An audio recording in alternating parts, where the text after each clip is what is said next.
আসসালামু আলাইকুম। তো আপনাদের মুরগিগুলো কি বয়স অনুযায়ী বড় হচ্ছে না? তাহলে আপনার এই ভিডিওটি দেখতে পারেন। আমি অভিজ্ঞ একজন ভেটেরিনারি ডাক্তার কাছে গেছিলাম, তো যিনি এই অভিজ্ঞতা দিল, তো আপনাদেরকে আমি বলতেছি এভাবে পালন করলে ইনশাল্লাহ আপনাদের মুরগিগুলো গ্রোথ আসবে এবং ভালো থাকবে। আপনাদের ঘর কিন্তু চ্যাঁচড়ে থাকা যাবে না, পুরো পরিষ্কার লিটার ঝরঝরা রাখতে হবে এবং বাতাস চলা রাখতে হবে। তো মুরগির বাচ্চা মেশিন থেকে অথবা কুসে থেকে বের হওয়ার সাথে সাথে আপনারা চেষ্টা করবেন পানি দিয়ে স্যালাইন বানিয়ে দিতে অথবা লাইসোভিট, এরকম যে আপনার মুরগির রোগ ক্ষমতা বাড়ে। প্রাকৃতিক নিয়মে এরকম করতে পারেন, লেবুর রস অথবা লাইসোভিট দিয়ে, তাহলে আপনার মুরগির রোগ প্রতিরোধ ক্ষমতা বাড়বে ইনশাল্লাহ।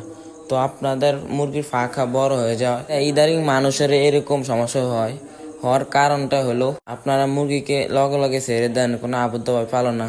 তো আপনারা চেষ্টা করবেন নির্দিষ্ট একটা খাঁচায় বা জায়গার ভিতরে বন্ধ করে পালন করতে। প্রথম সপ্তাহে যেন 32 থেকে 35টা এরকম থাকে। মুরগি বাচ্চারা খেয়াল রাখবেন।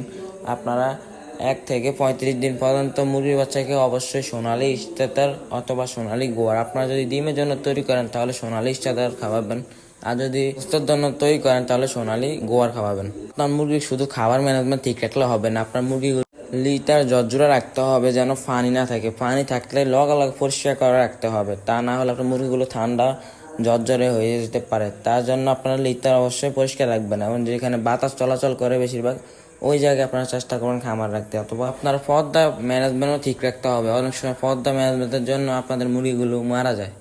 তো এখানে যে মুরগিগুলো দেখতেছেন এদের বয়স মাত্র 17 দিন। 17 দিনে যে মাসাল্লাহ দিলে ভালো একটা গ্রোথ এসেছে। আপনারা বেশিরভাগ চেষ্টা করবেন 1 থেকে 35 দিন যেভাবে হোক সোনালী স্টেটার অথবা সোনালী গোয়ার এই আদা দিতে।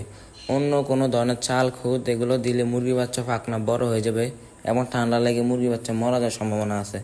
এই দেখতে একটা চিত গাছের ভিতরে বাচ্চাগুলো বনি করছে, এইভাবে মুরগি বাচ্চা বনি করতে পারেন। এই যে সোনালী স্টেটার আপনারা মুরগিগুলোকে পরিষ্কার পাত্রে হইতে দিবেন, তাহলে মুরগির বাচ্চার রোগ ক্ষমতা বাড়বে।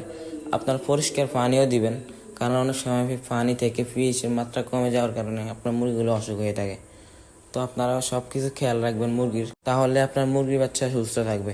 মুরগির বাচ্চা খানা কিন্তু মেনটেন দিতে হবে, যেমন সকাল দুপুর বিকেল রাত মুরগির বাচ্চা খানা মেনটেন করে দিতে হবে। যেমন আপনি এক সময় দিয়ে দিলেন 1 কেজি, আরেক সময় দিলেন না, এভাবে দিলে আপনার মুরগির বাচ্চার খাবার নষ্ট হবে এবং মুরগির বাচ্চা খাবে না, আপনার মুরগির বাচ্চা অসুস্থ হয়ে যাবে। আপনি চেষ্টা করবেন অল্প অল্প করে মুরগির বাচ্চাগুলোকে অনেকবার খাবার খাওয়ার জন্য। তারপর 35 দিন পরে আপনি যে কোনো খাবার খাওয়াইতে পারেন, যেমন ভুসি আছে, কুড়া আছে, ফিড, এগুলো মিক্স করে আপনার মুরগিগুলোকে খাওয়াইতে পারেন।